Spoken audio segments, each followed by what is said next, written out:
Chapter 21. Laurie makes mischief and Joe makes peace. Joe's face was a study next day, for the secret rather weighed upon her, and she found it hard not to look mysterious and important. Meg observed it, but did not trouble herself to make inquiries, for she had learned the best way to manage Joe was by the law of contraries, so she felt sure of being told everything if she did not ask.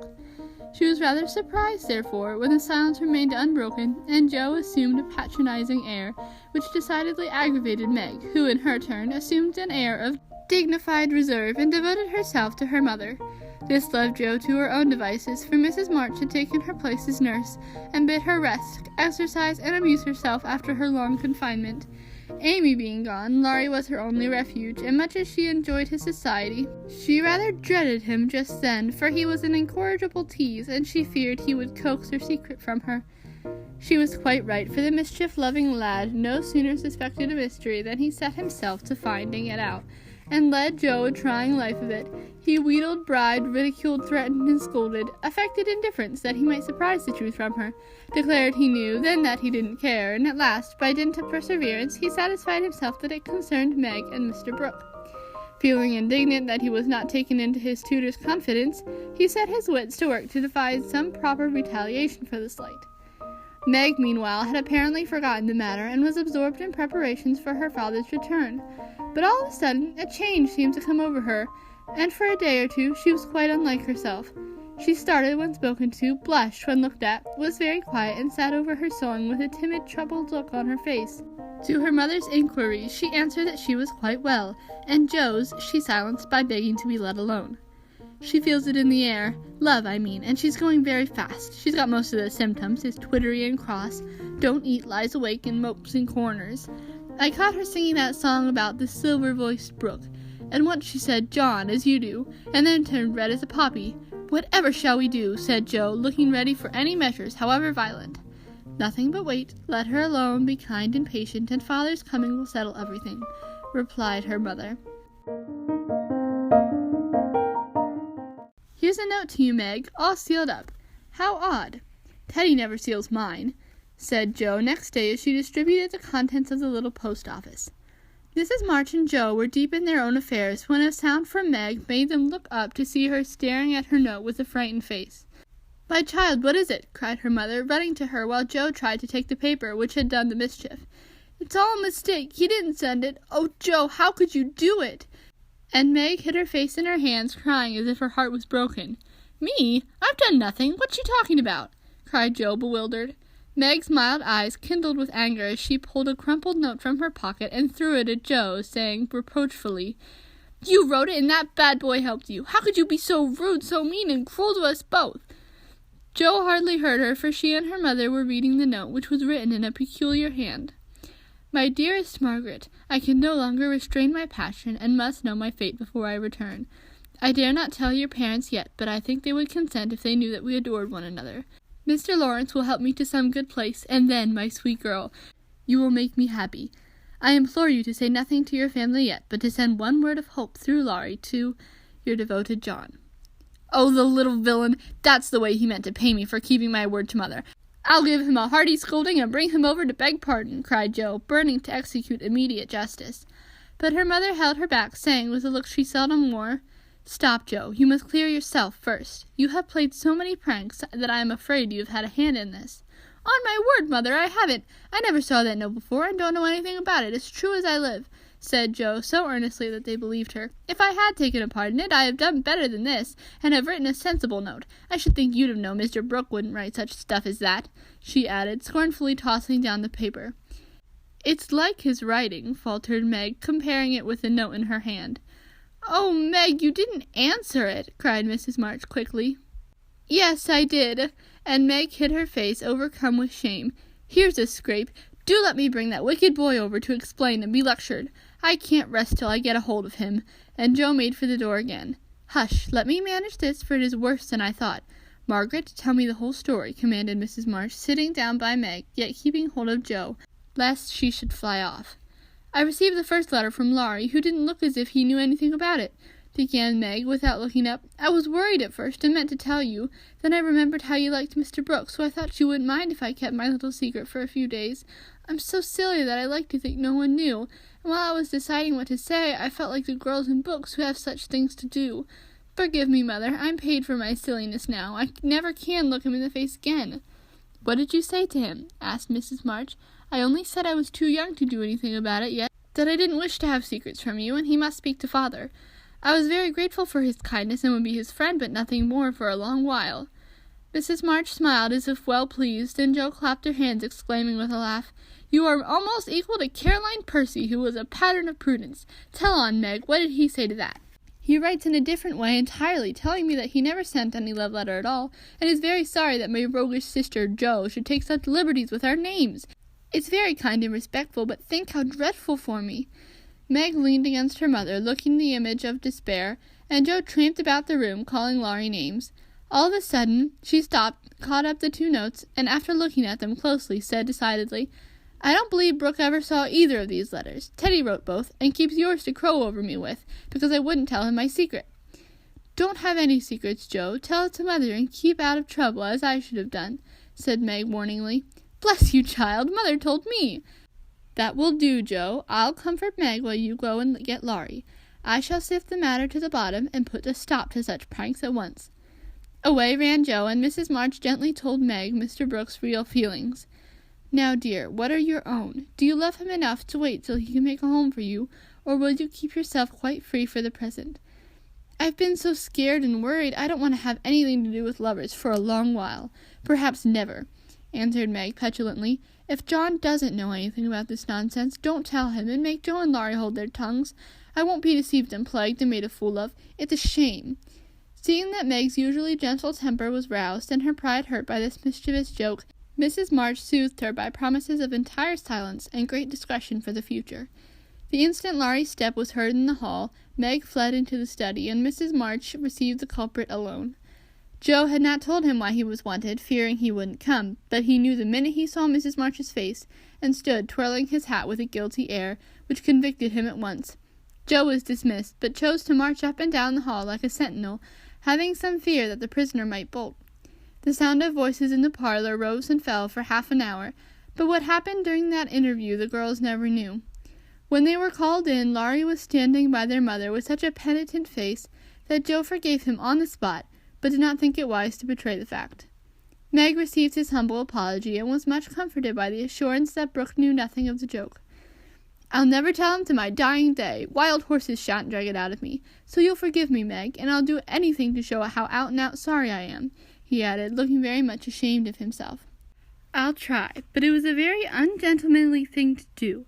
I didn't think you could be so sly and malicious, Laurie," replied Meg, trying to hide her maidenly confusion under a gravely reproachful air.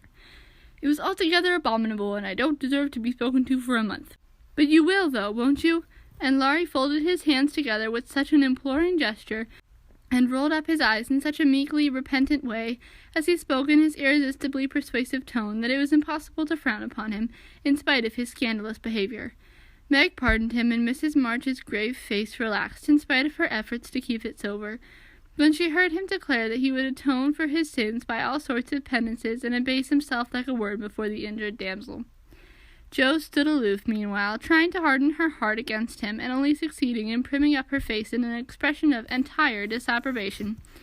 Laurie looked at her once or twice, but, as she showed no signs of relenting, he felt injured and turned his back on her till the others were done with him. Then he made her a low bow, and walked off without a word. As soon as he had gone, she wished she'd been more forgiving, and when Meg and her mother went upstairs, she felt lonely and longed for Teddy. After resisting for some time, she yielded to the impulse, and armed with a book to return, went over to the big house. "Is Mr. Lawrence in?" asked Jo of a housemaid who was coming downstairs. "Yes, miss, but I don't believe he's seeable just yet." "Why not? Is he ill?" "La, no, miss, he's had a scene with Mr. Laurie, who is in one of his tantrums, about something, which vexes the old gentleman, so I dursn't go nigh him." "Where is Laurie?" "Up in his room, and he won't answer, though I've been a-tapping. I don't know what's to become of the dinner, for it's ready, and there's no one to eat it." "I'll go and see what the matter is. I'm not afraid of either of them." Up went Jo, and knocked smartly at the door of Laurie's little study. "Stop that, or I'll open the door and make you," called out the young gentleman in a threatening tone. Joe immediately pounded again, the door flew open, and in she bounced, before Laurie could recover from his surprise. Seeing that he really was out of temper, Joe, who knew how to manage him, assumed a contrite expression, and going artistically down upon her knees, said meekly, "Please forgive me for being so cross. I came to make it up, and can't go away till I have." "It's all right, get up, and don't be a goose, Joe," was the cavalier reply to her petition. "Thank you, I will. Could I ask what's the matter? You don't look exactly easy in your mind." "I've been shaken, and I won't bear it," growled Laurie indignantly. "Who did it?" demanded Joe. "Grandfather. If it had been anyone else, I'd have—" And the injured youth finished his sentence by an energetic gesture of the right arm. "That's nothing. I often shake you, and you don't mind," said Joe soothingly. "Pooh, you're a girl, and it's fun, but I'll allow no man to shake me." "I don't think anyone would care to try it if you looked as much like a thundercloud as you do now. Why were you treated so?"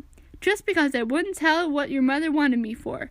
I'd promised not to tell, and of course I wasn't going to break my word." "Couldn't you satisfy your grandpa in any other way?" "No, he would have the truth, the whole truth, and nothing but the truth. I'd have told my part of the scrape, if I could, without bringing in Meg. As I couldn't, I held my tongue and bore the scolding till the old gentleman collared me. Then I got angry and bolted, for fear I should forget myself." "It wasn't nice, but he's sorry, I know, so go down and make up. I'll help you." "Hanged if I do. I'm not going to be lectured and pummeled by everyone just for a bit of a frolic. I was sorry about Meg, and begged pardon like a man, but I won't do it again when I wasn't in the wrong." "He didn't know that. He ought to trust me and not act as if I was a baby. It's no use, Joe. He's got to learn that I'm able to take care of myself and don't need anyone's apron strings to hold on by." "What pepper-pots you are," sighed Joe. "How do you mean to settle this affair?" "Well, he ought to beg pardon and believe me when I say I can't tell him what the row's about." "Bless you, he won't do that." "I won't go down till he does." "Now, Teddy, be sensible. Let it pass, and I'll explain what I can." "You can't stay here, so what's the use of being melodramatic?" "I don't intend to stay here long anyway. I'll slip off and take a journey somewhere. When Grandpa misses me, he'll come round fast enough." "But you ought not to go and worry him." "Don't preach. I'll go to Washington and see Brooke. It's gay there, and I'll enjoy myself after the troubles." "What fun you'd have. I wish I could run off too," said Joe, forgetting her part of mentor in lively visions of martial life at the capital. "Come on then, why not? You go and surprise your father, and I'll stir up old Brooke. It would be a glorious joke. Let's do it, Joe. We'll leave a letter saying we are all right and trot off at once. I've got money enough. It will do you good and be no harm as you go to your father." For a moment Joe looked as if she would agree, for, wild as the plan was, it suited her. She was tired of care and confinement, longed for a change, and thoughts of her father blended temptingly with the novel charms of camps and hospitals, liberty and fun. Her eyes kindled as they turned wistfully toward the window, but they fell on the old house opposite, and she shook her head with a sorrowful decision. "If I was a boy, we'd run away together and have a capital time, but as I'm a miserable girl, I must be proper, and stop at home." "Don't tempt me, Teddy. It's a crazy plan." "That's the fun of it," began Laurie, who'd got a willful fit on him, and was possessed to break out of bounds in some way. "Hold your tongue," cried Joe, covering her ears. "Prunes and prisms are my doom, and I may as well make up my mind to it. I came here to moralize, not to hear about things that would make me skip to think of." "I knew Meg would wet blanket such a proposal, but I thought you had more spirit," began Laurie insinuatingly. "Bad boy, be quiet. Sit down and think of your own sins. Don't go making me add to mine. If I get your grandpa to apologize for the shaking, will you give up running away?" asked Joe seriously. "Yes, but you won't do it," answered Laurie, who wished to make up, but felt that his outraged dignity must be appeased first. "If I can manage the young one, I can the old one," muttered Joe as she walked away, leaving Laurie bent over a railroad map with his head propped up on both hands. "Come in," and Mr. Lawrence's gruff voice sounded gruffer than ever as Joe tapped on his door. "It's only me, sir, come to return a book," she said, blandly, as she entered. "Want any more?" asked the old gentleman, looking grim and vexed, but trying not to show it. "Yes, please. I like old Sam so well, I think I'll try the second volume," returned Joe, hoping to propitiate him by accepting a second dose of Boswell's Johnson, as he had recommended that lively work. The shaggy eyebrows unbent a little, as he rolled the steps toward the shelf where the Johnsonian literature was placed. Joe skipped up and, sitting on the top step, affected to be searching for her book, but was really wondering how best to introduce the dangerous subject of her visit. Mr. Lawrence seemed to suspect that something was brewing in her mind, for after taking several brisk turns about the room, he faced round on her, speaking so abruptly that Rasselas tumbled face downward on the floor. "What has that boy been about? Don't try to shield him now. I know he has been in mischief by the way he acted when he came home. I can't get a word from him, and when I threatened to shake the truth out of him, he bolted upstairs and locked himself into his room." "He did do wrong, but we forgave him, and all promised not to say a word to anyone," began Joe reluctantly. "That won't do. He shall not shelter himself behind a promise from you soft-hearted girls. If he's done anything amiss, he shall confess, beg pardon, and be punished. Out with it, Joe. I won't be kept in the dark." Mr. Lawrence looked so alarming and spoke so sharply that Joe would gladly have run away if she could, but she was perched aloft on the steps, and he stood at the foot, a lion in the path, so she had to stay and brave it out. "Indeed, sir, I cannot tell. Mother forbade it. Laurie has confessed, asked pardon, and been punished quite enough. We don't keep silence to shield him, but someone else, and it will make more trouble if you interfere. Please don't. It was partly my fault, but it's all right now. So let's forget it and talk about the Rambler or something pleasant." "Hang the Rambler. Come down and give me your word that this harum-scarum boy of mine hasn't done anything ungrateful or impertinent. If he has, after all your kindness to him, I'll thrash him with my own hands." The threat sounded awful, but it did not alarm Joe, for she knew the irascible old man would never lift a finger against his grandson, whatever he might say to the contrary. She obediently descended and made as light of the prank as she could without betraying Meg or forgetting the truth. "Ha! Well, if the boy held his tongue because he promised, and not from obstinacy, I'll forgive him. He's a stubborn fellow and hard to manage," said Mr. Lawrence, rubbing up his hair till it looked as if he'd been out in a gale, and smoothing the frown from his brow with an air of relief. "So am I, but a kind word will govern me when all the king's horses and all the king's men couldn't," said Joe, trying to say a kind word for her friend, who seemed to get out of one scrape only to fall into another. "You think I'm not kind to him, hey?" was the sharp answer. "Oh dear, no, sir, you are rather too kind sometimes, and then just a trifle hasty when he tries your patience. Don't you think you are?" Joe was determined to have it out now, and tried to look quite placid, though she quaked a little after her bold speech. To her great relief and surprise, the old gentleman only threw his spectacles on the table with a rattle, and exclaimed frankly, "You're right, girl, I am. I love the boy, but it tries my patience past bearing, and I don't know how it will end if we go on so. I'll tell you, he'll run away."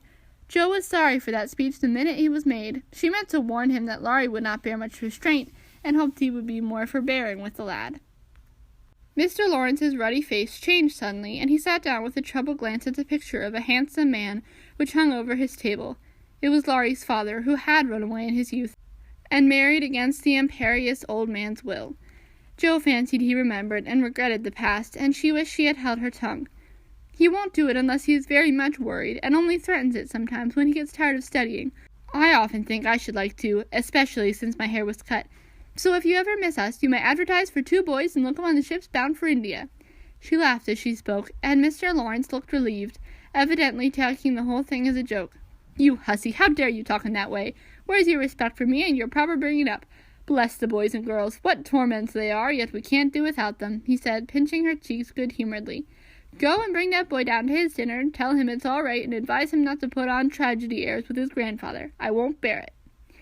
"He won't come, sir. He feels badly because you didn't believe him when he said he couldn't tell. I think the shaking hurt his feelings very much."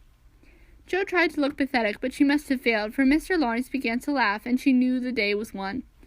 "I'm sorry for that, and ought to thank him for not shaking me, I suppose.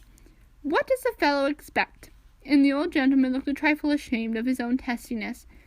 "If I were you, I'd write him an apology, sir. He says he won't come down till he has one, and talks about Washington, and goes on in an absurd way. A formal apology will make him see how foolish he is, and bring him down quite amiable. Try it. He likes fun, and this way is better than talking. I'll carry it up and teach him his duty." Mr. Lawrence gave her a sharp look, and put on his spectacles, saying slowly, "You're a sly puss, but I don't mind being managed by you and Beth. Here, give me a bit of paper, and let us have done with this nonsense." The note was written in the terms which one gentleman would use to another after offering some deep insult. Joe dropped a kiss on the top of Mr. Lawrence's bald head, and ran up to slip the apology under Laurie's door, advising him through the keyhole to be submissive, decorous, and a few other agreeable impossibilities. Finding the door locked again, she left the note to do its work, and was going quietly away when the young gentleman slid down the banisters and waited for her at the bottom, saying with his most virtuous expression of countenance, "What a good fellow you are, Joe. Did you get blown up?" he added, laughing. "No, he was pretty clever on the whole." "Ah, I got it all round. Even you cast me off over there, and I felt just ready to—" he began, apologetically. "Don't talk in that way. Turn over a new leaf and begin again, Teddy, my son." I keep turning over new leaves and spoiling them as I used to spoil my copybooks, and I make so many beginnings there will never be an end," he said dolefully. "Go and eat your dinner. You'll feel better after it. Men always croak when they are hungry," and Joe whisked out at the front door after that. "That's a label on my sect," answered Laurie, quoting Amy as he went to partake of the humble pie dutifully with his grandfather, who was quite saintly in temper and overwhelmingly respectful in manner all the rest of the day. Everyone thought the matter ended and the little cloud blown over, but the mischief was done, for though others forgot it, Meg remembered. She never alluded to a certain person, but she thought of him a good deal, dreamed dreams more than ever, and once Joe, rummaging through her sister's desk for stamps, found a bit of paper scribbled over with the words, "Mrs. John Brooke," whereat she groaned tragically and cast it into the fire, feeling that Laurie's prank had hastened the evil day for her.